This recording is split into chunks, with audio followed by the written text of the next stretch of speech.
মাই Bengali lifestyle পরিবারে তোমাদের সকলকে স্বাগত। আশা করছি সবাই খুব ভালো আছো। তো আজকে হচ্ছে 26শে জানুয়ারি প্রজাতন্ত্র দিবস। যেহেতু আজকে ছুটির দিন, তো বাড়িতেই ছিলাম। তো কি করলাম সকাল থেকে সেগুলো তোমরা আগে দেখে নাও। গুড মর্নিং বন্ধুরা, সকালে উঠেই চলে এসেছি রান্নাঘরে। আজকে হচ্ছে 26শে জানুয়ারি প্রজাতন্ত্র দিবস, তার সাথে বুধবার। তো সোনাইয়ের বাপির যেহেতু আজ ছুটি রয়েছে, তো ভাবলাম কিছু একটা স্পেশাল সকালে ব্রেকফাস্ট বানাই। অন্যদিন তাড়াতাড়ির মধ্যে রুটি সবজি করে নিই, কিন্তু ভাবলাম একটু ভালো কিছু করি। তো দেখতে থাকো কি বানাচ্ছি।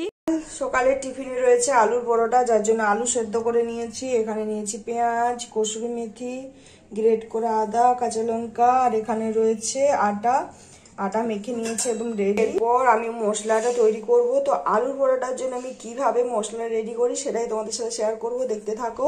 আর এছাড়া রয়েছে ভাজা মশলা, এখানে ধনে, জিরে, তারপর গোলমরিচ, শুকনো লঙ্কা, দুটো তেজপাতা দিয়ে একটা ভাজা মশলা তৈরি করেছি।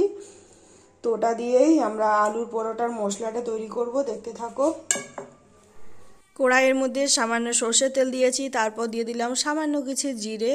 তো জিরেটা ভালো করে ভেজে নেওয়ার পর এখানে দিয়ে দিচ্ছি গ্রেট করা আদা। এই দেখো সামান্য পরিমাণ, সব কিছু সামান্যই নিয়েছি। তো এটা ভাজা হয়ে যাওয়ার পর দিয়ে দিচ্ছি আধটার মতো কাঁচা লঙ্কা কুচি। যেহেতু মেয়ে খাবে সেজন্য কম দিয়েছি, তোমরা যদি বেশি বানাও বেশি দিয়ে খেও, ভালো লাগবে। আর পেঁয়াজ যে কুচি করে রেখেছিলাম ওটা দিয়ে দিয়েছি। এরপর বেশ ভালো করে ভেজে নেব। তো এই দেখো ভাজা হয়ে গিয়েছে, পেঁয়াজটা অনেকটা গলে গিয়েছে। আর এখন আমি এখানে দিয়ে দিচ্ছি তেলের মধ্যে কসুরি মেথি, একটু ক্রাশ করে হাতের মধ্যে। আর কসুরি মেথিটা আলু পরোটার সাথে খুব দারুণ একটা লাগে। কসুরি মেথির যে সেন্টটা ওটা দারুণ লাগে। তো এখানে আমি আলুটা আলতো হাতে একটু ম্যাশ করে তারপর এখানে দিয়ে দিচ্ছি।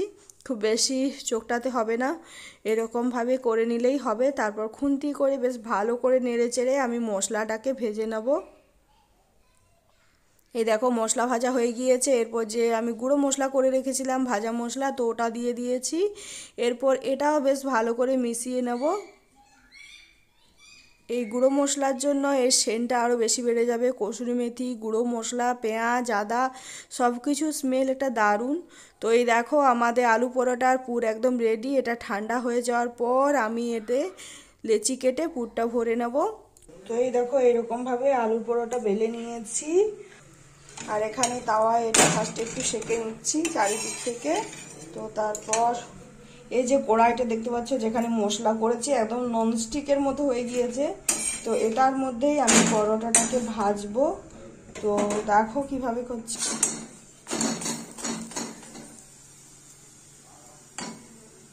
যেহেতু আজকে ছুটির দিন, তো সেই জন্য বাড়িতে আলুর পরোটা বানিয়েছি। এইরকম দেখতে। তোমরা অবশ্যই কমেন্ট করে জানিও কেমন লেগেছে তোমাদের। তো এরপর টিফিন করার পালা, দেখতে থাকো।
তো শকেস নেব বলেছিলাম, তো ওই দেখো এই যে রয়েছে সব কিছু গোছানো।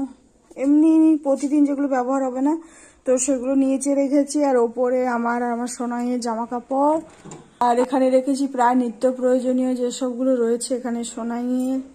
আর এই জায়গাটা দেখো, আর এখানে বাড়ি যেসব জিনিস খুব বেশি একটা দরকার হয় না তো সেগুলোই রেখেছি। আর নিচেও একটা রয়েছে হচ্ছে শোকেসটা, এই যে এইরকম ভাবে এখানে সেট করেছি বেডরুমের। সকালে আমি বেডটা গুছিয়ে নিয়েছি। এখানে সোনাই মন দিয়ে পড়াশোনা করছে। পড়ো মা, কি লিখছো? এবিসিডি। লেখা লেখা লেখা। তো আমাদের সকালে ব্রেকফাস্ট কমপ্লিট। সোনা এখানে পড়াশোনা করছে।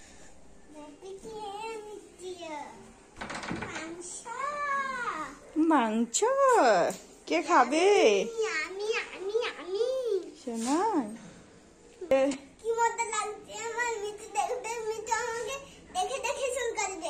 হ্যাঁ, এই দেখো সোনাই চুল কাটতে যাচ্ছে। সোনাই 4 বছর বয়স হবে তো সেই জন্য ভাবলাম যে স্কুল যাওয়ার আগে ওকে নাড়াটা করিয়ে দিই। তো এই দেখো সোনাই চলে এসেছে চুল কাটতে। আর এই সেলুনটা আমাদের বাড়ির খুব কাছেই, তো ওখানেই গিয়েছে। আর সোনাই বাপি ছুটি ছিল সেই দিন, তো সোনাই বাপিই নিয়ে গিয়েছিল। আর যে গামছাটা দেখতে পাচ্ছ ওটা বাড়ি থেকেই দিয়েছিলাম। সোনাইয়ের জন্মের পর প্রথমবার নাড়া হচ্ছে। এর আগে অনেকবার সোনাইকে চেষ্টা করেছিলাম, বাট ও নাপিত দেখলে ভয়ে কান্না করতো। কিন্তু এবারে বললাম যে তুমি যদি চুল কাটো এরকমভাবে তোমাকে দেখে মিষ্টুও কাটবে। ও তোমরা হয়তো অনেকে চেনো, মিষ্টু হচ্ছে ওর মামুতো বোন। তো সেই জন্য সোনাই খুশি খুশি মনেই নিজেই বলছিল যে মিষ্টু কাটবে, তো দেখলেই তো সোনাই খুশি খুশি মনেই চুল কাটতে চলে এসছে। এই দেখো একদম ভালো মেয়ের মতো ও নিজেই ওর বাবা বলছে যে ভিডিও করো, মিষ্টু দেখবে। আর এই যে সোনাই চুল কেটে আসার পর তো আজকে দুপুরে মেনুতে রয়েছে আলু আর চিকেনের একদম হালকা পাতলা একটা ঝোল, আর তার সাথে রয়েছে বিনস ভর্তা। তো ঝটপট ভাত খেয়ে আমরা বেরিয়ে পড়বো। তো এখন বাজে দুপুর 3:30। আমরা সবাই মিলে যাচ্ছি একটা শপিং মলে। তো ওখানে যাব, কিছু কেনাকাটা করব আর তোমাদের সাথে শেয়ার করব। দেখতে থাকো আজকের ব্লগ। কেমন লাগলো অবশ্যই কমেন্ট করে জানিও। আর হ্যাঁ, সবাই লাইক করবে, লাইক একদম মিস করবে না, লাইক অবশ্যই দিও। তো তার সাথে সাথে যারা নতুন বন্ধু আছে, যারা ভিডিও এখন দেখছো, চ্যানেলটা অবশ্যই তোমরা সাবস্ক্রাইব করো, আমার পাশে থাকো। তো চলো দেখতে থাকো।